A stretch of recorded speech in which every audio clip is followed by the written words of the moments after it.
विद्यार्थियों आगे देखिए, भय का विषय दो रूपों में सामने आता है कि भय दो प्रकार का होता है। एक तो होता है साध्य, एक होता है असाध्य। साध्य वो होता है जिसका कोई निवारण हो सकता है, असाध्य वो होता है जिसका कोई भी निवारण नहीं होता। भय कभी मिटने वाला नहीं होता है। भाई साध्य है जिसको मिटाया जा सकता है किसी भी संसाधनों के द्वारा या किसी भी प्रकार की औषधि के द्वारा, और असाध्य होता है वो किसी भी प्रकार के साधन या औषधि के द्वारा जो मिटाया नहीं जा सकता, वो असाध्य भय होता है। देखिए, भय का विषय दो रूपों में सामने आता है, असाध्य रूप में और साध्य रूप में। असाध्य विषय वह है जिसका किसी प्रयत्न द्वारा निवारण, हल करना, दूर करना असंभव हो या असंभव समझ पड़े कि उसका कभी कोई समाधान होने वाला न हो। साध्य विषय ये वह है जो प्रयत्न द्वारा दूर किया या रखा जा सकता है। दो मनुष्य एक पहाड़ी, उदाहरण देखिए कि कैसे दूर किया जा सकता है और कैसे दूर नहीं किया जा सकता। तो साध्य और असाध्य का अंतर, भय कितने प्रकार का होता है? दो प्रकार का होता है, साध्य होता है और एक असाध्य होता है। साध्य है उसका निवारण किया जा सकता है, हल किया जा सकता है, दूर किया जा सकता है, और असाध्य है उसको कैसे भी दूर नहीं किया जा सकता। फिर देखिए उदाहरण दिया है, दो मनुष्य एक पहाड़ी नदी के किनारे बैठे या आनंद से बातचीत करते चले जा रहे थे। इतने में सामने से मोर की दहाड़ सुनाई पड़ी। यदि वे दोनों उठकर भागने या छिपने या पेड़, अब यहाँ भोर मोर नहीं है या शेर की दहाड़ होना चाहिए। सामने से शेर की दहाड़ सुनाई पड़ी। यदि वे दोनों उठकर भागने, छिपने या पेड़ पर चढ़ने आदि का प्रयत्न करें तो बच सकते हैं। विषय के साध्य या असाध्य होने की धारणा परिस्थिति की विशेषता के अनुसार तो होती है। कि सामने से कोई शेर आता हुआ दिखाई दिया, बोला वो सामने आकर के, और जैसे ही दोनों मित्र बात कर रहे थे वह अचंभित रह गए। अब देखिए वहाँ अगर वो पेड़ पर वहां से भागे या पेड़ पर चढ़ जाएं, वहां अगर उनके मन में शेर के प्रति भय बैठा हुआ है तो वो भाग भी नहीं पाएंगे, पेड़ पर भी नहीं चढ़ पाएंगे, तो वो शेर से कभी बच नहीं पाएंगे। तो असाध्य है। अगर वो हिम्मत है, डरे नहीं, भयभीत नहीं, और वो वहां से भाग निकलेंगे या पेड़ पर चढ़ जाएंगे, तो वो साध्य है कि उनको पेड़ पर चढ़ना आता है और वो अपने आप को बचा लेंगे। विषय के साध्य या असाध्य होने की धारणा परिस्थिति की विशेषता के अनुसार तो होती है, पर कुछ मनुष्य की प्रकृति पर भी अवलंबित होती है, कि मनुष्य की मानसिकता पर भी निर्भर करता है कि मनुष्य है वो संकट के समय संकट का कैसे सामना करता है। इस संकट की परिस्थिति जैसे ही सामने आती है, घबरा जाता है, तो वो कभी भी नहीं बच पाएगा। और संकटों से जो संघर्ष करता है, विचलित नहीं होता है, वो किसी भी परिस्थिति से आसानी से उसका हल निकाल सकता है, उस परिस्थिति से निकल सकता है। क्लेश के कारण का ज्ञान होने पर उसकी अनिवार्यता का निश्चय अपनी व्यवस्था या क्षमता की अनुभूति के कारण होता है। यदि यह अनुभूति कठिनाइयों और आपत्तियों को दूर करने के अनभ्यास या साहस के अभाव के कारण होती है, तो मनुष्य स्तंभित हो जाता है कि कुछ भी नहीं कर पाता है, और जैसा स्थिति में है वैसा ही रहेगा, और उसको संकट आएंगे ही, संकटों से वो निश्चित रूप से ही घिर जाएगा।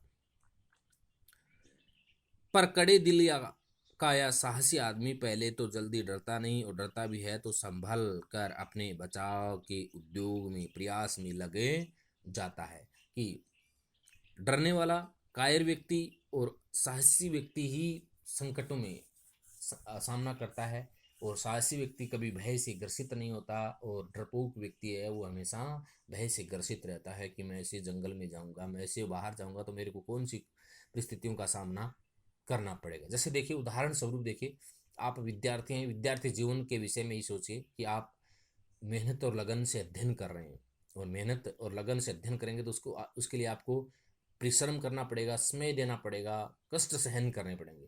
अगर आप कष्ट सहन करेंगे तो आप पढ़ पाएंगे तो आपके अच्छे परीक्षा में परिणाम आएंगे। और आप उन भय से कि कौन 4 बजे उठेगा, कौन 4 बजे उठ करके पढ़ेगा, रात को 11 बजे तक कौन पढ़ेगा, इतनी मेहनत कौन कर पाएगा, मैं तो ऐसा विषय नहीं लूंगा जिसमें इतनी मेहनत करनी पड़ेगी। और आप उस आने वाली परिस्थिति को देख करके ही क्या हो गई, भयभीत हो गए, डर आपके मन में विराजमान हो गया कि मैं इस विषय को अगर ले रहा हूँ तो मेरे को इतने घंटे पढ़ना ही पड़ेगा, इसलिए मैं ऐसा नहीं कर पाऊंगा, और मेरे को ऐसा विषय नहीं लेना चाहिए। तो ये परिस्थितियों का सामना न करने के कारण ही आपके मन में क्या उत्पन्न हो गया, भय उत्पन्न हो गया, और आप ऐसा ही सोच लें कि क्या ऐसा कोई विषय नहीं है जो मैं पढ़ नहीं पाऊंगा। मैं उसके लिए तैयारी नहीं कर पाऊंगा, समय नहीं दे पाऊंगा, मैं हर परिस्थिति में बिल्कुल आसानी से उसका सामना कर सकता हूँ, मेरे अच्छे नंबर भी आएंगे, तो आपके लिए कोई भी कार्य कठिन नहीं होगा। फिर देखिए, जब भय जब स्वभावगत हो जाता है तो वो कायरता या भीरुता कहलाता है, कि आपको किसी स्थान पर जाने के लिए कहा जाए कि आपको वहां जाना है, और वहां जाने के विषय में आपके मन में पहले से ही भय विराजमान है, तो आप कभी भी उस स्थान पर, चाहे कुछ भी न हो, कोई भी भय न हो, लेकिन आप वहां कभी नहीं जाएंगे, क्योंकि आपके मन में पहले से ही वहां पर क्या है, एक कायरता बनी हुई है कि वहां जाएंगे तो वहां मेरे साथ ऐसा ही होगा। पहले से ही आपके मन में क्या है, डर विराजमान है, और पहले से ही डर विराजमान है तो आप ऐसा नहीं कर पाएंगे। और उसी को क्या कहते हैं, कायरता कहते हैं। कि भय जो स्वभावगत हो जाता है, कि आदत का हिस्सा बन जाता है, जीवनचर्या का हिस्सा बन जाता है, तो वही क्या कहलाती है, कायरता कहलाती है। और भारी दोष माना जाता है विशेषतः पुरुषों में। और स्त्रियां तो कायर भीरू हो सकती हैं, डरपोक हो सकती हैं, लेकिन पुरुष कभी भी डरपोक नहीं होना चाहिए, क्योंकि पुरुषों का स्वभाव नहीं है डरपोक होना। क्योंकि स्त्रियों का स्वभाव तो क्या होता है, उसकी लज्जा होता है, डर भय होना, कायरता होना उसकी लज्जा का गुण होता है। कि स्त्रियों का सदियों से ऐसा व्यवहार रहा है कि वो परिस्थितियों को देख करके घबरा जाती हैं और उनमें भय उत्पन्न हो जाता है, लेकिन पुरुषों में ऐसा नहीं होता। सदियों से ऐसे पुरुषों के उदाहरण दिए जाते हैं कि अनेक परिस्थितियों में मनुष्य ने ऐसी परिस्थितियों का सामना किया है और भय को अपने आप से दूर किया है, भय को डराया है। मनुष्य ने स्वयं भयभीत नहीं हुआ है, भय को भयभीत किया है। तो मनुष्यों के लिए भय है वो एक अव्यक्तिकता गुण माना जाता है। देखिए, विशेषतः पुरुषों में स्त्रियों की भीरुता तो उसकी लज्जा के सम्मान ही रसिकों के मनोरंजन की वस्तु रही है। स्त्रियों का स्वभावगत गुण होता है कि जैसे ही कोई विकट परिस्थिति आती है तो वो भयभीत हो जाती है, डर जाती है। पुरुषों की भीरुता की पूरी निंदा होती है, कि पुरुष जो कायर होता है, डरपोक होता है, उसका हर जगह उदाहरण दिया जाता है, देखो वो कितना डरपोक है और देखिए वो कितना साहसी है। तो पुरुषों के लिए उदाहरण दिया जाता है, लेकिन महिलाओं का ये स्वभावगत लक्षण होता है। ऐसा जान पड़ता है कि पुराने जमाने से पुरुषों ने न डरने का ठेका ले रखा हो, कि सदियों से ऐसा चलता आ रहा है कि मनुष्य है वो कभी, पुरुष है वो कभी किसी से डरा ही नहीं है। वीरता के संयोजक अवयवों में क्लेश सहने की आवश्यकता और उसकी भक्ति का विश्वास प्रधान है। शत्रु का सामना करने से भागने का अभिप्राय यही होता है कि भागने वाला शारीरिक पीड़ा नहीं सह सकता, तभी अपनी भक्ति के द्वारा उस पीड़ा से अपनी भक्ति का विश्वास है नहीं रखता। यहाँ भक्ति नहीं है, शक्ति की बात हो रही है।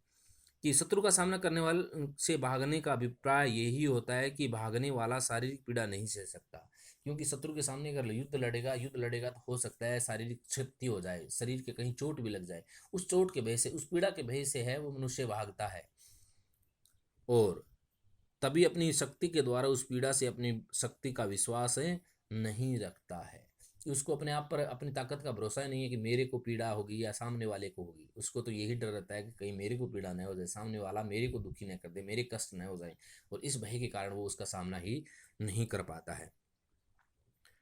यह तो बहुत पुरानी चाल की भीरुता हुई। ये तो पुराने जमाने के युद्ध की, आपस में मारकाट की बात होती थी, लड़ाई झगड़ा होता था, उस समय की बात है। वर्तमान समय की देखिए, वर्तमान समय वो आर्थिक युग है, अर्थव्यवस्था का युग है। उसका उदाहरण देखिए, जीवन के और अनेक व्यापारों में भी भीरुता दिखाई देती है। कि व्यापार की बात कर लीजिए, कि हर व्यक्ति हर व्यापार क्यों नहीं कर पाता, क्योंकि उसके मन में पहले से ही डर बना रहता है कि कहीं मैं ऐसा व्यापार करूंगा तो मैं उस व्यापार में सफल हूं या न हूं, अगर मैं असफल हो गया तो मैं फिर क्या करूंगा। इस असफलता के डर, उसके मन में भय है वो विराजमान हो जाता है, और ऐसा भय विराजमान होने के कारण वो उस कार्य में अपना हाथ ही, अपना भाग्य ही नहीं आजमाता है। अर्थ हानि के भय से बहुत से व्यापारी कभी कभी किसी विशेष व्यवसाय में हाथ नहीं डालते, कि उनको डर रहता है कि मैं ऐसा कार्य करूंगा तो मेरे को सफलता मिलेगी या नहीं मिलेगी, और इस असफलता सफलता के डर के कारण वो ऐसा कार्य करने में प्रवृत्त ही नहीं होता। परास्त होने के भय से बहुत से पंडित कभी कभी शास्त्रार्थ से मुंह चुराते हैं। कि बहुत सारे विद्वान व्यक्ति ऐसे होते हैं जो उस विषय को पढ़ने से डरते रहते हैं कि मैं उस विषय को पढ़ पाऊंगा या नहीं पढ़ पाऊंगा, अगर नहीं पढ़ पाया तो संसार में मेरा अपयश हो जाएगा, इसलिए मेरे को ऐसा कार्य नहीं करना चाहिए। क्योंकि उनके मन में उस विषय के प्रति, उस शास्त्र के प्रति क्या बना रहता है, भय बना रहता है। इस प्रकार की भीरुता की तह में सहन करने की अक्षमता और अपनी शक्ति का अविश्वास छिपा रहता है, कि उसमें इतना डर बना हुआ होता है कि उसके मन में ये विराजमान रहता है कि मैं ऐसा कार्य कर ही नहीं पाऊंगा। भीरू व्यापारी, डरपोक व्यापारी में अर्थ हानि सहने की क्षमता और अपने व्यवसाय कौशल पर अविश्वास, और भीरू डरपोक कायर पंडित में मान हानि सहने की क्षमता और अपने विद्या बुद्धि बल पर अविश्वास है निहित है। कि व्यापारी को अपने कौशल, व्यापार के कौशल पर विश्वास ही नहीं है कि मैं इस व्यापार में सफल हो पाऊंगा या नहीं हो पाऊंगा। और विद्वान व्यक्ति है, उसको अपने ज्ञान पर भी विश्वास नहीं है कि मैं ऐसा कौशल प्रकट कर पाऊंगा या नहीं कर पाऊंगा। इसीलिए तो उनमें क्या है, एक भय विराजमान है कि ऐसा अगर करूंगा तो मैं गलतियां करूंगा, और गलतियां करूंगा तो संसार में मेरे को अपयश की प्राप्ति होगी, और अपयश होगा तो मैं मेरा कोई सम्मान ही नहीं बचेगा, और इस कारण से वो उस कार्य क्षेत्र में प्रवृत्त ही नहीं हो पाता है। फिर देखिए